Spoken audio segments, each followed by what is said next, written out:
Star plus বা star জলসা মহাভারত 2013 শ্রীকৃষ্ণকে মনে আছে? না, আমি ভগবান শ্রীকৃষ্ণের কথা বলিনি। তার চরিত্রে যিনি অভিনয় করেছিলেন সেই স্বনামধন্য প্রখ্যাত অভিনেতা শ্রী সৌরভরাজ জৈনের কথাই বলছি। এবং আমার এই চ্যানেলে হঠাৎ তার উল্লেখ কারণ আছে, কারণটা একটু পরে বলছি। রবীন্দ্রনাথ ঠাকুরকে কে না চেনেন? বিশ্বকবি, গুরুদেব, বিশ্ববরেণ্য মানুষ। তার চরিত্রে অভিনয় করা সহজ কথা নয়।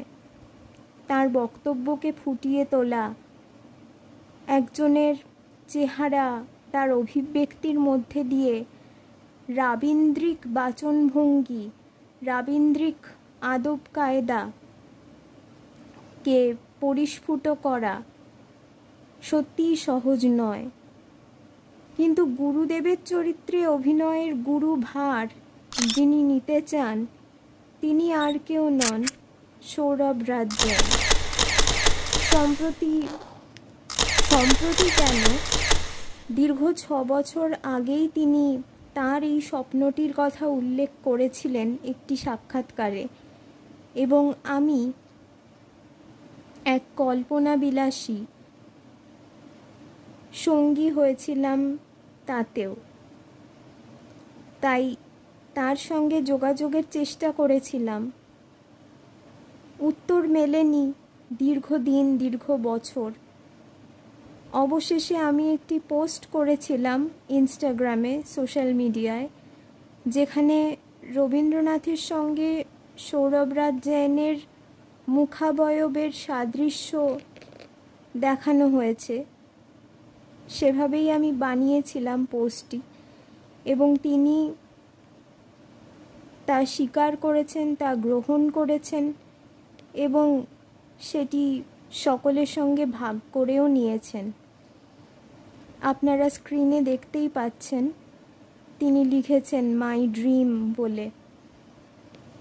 এটি আমার কাছে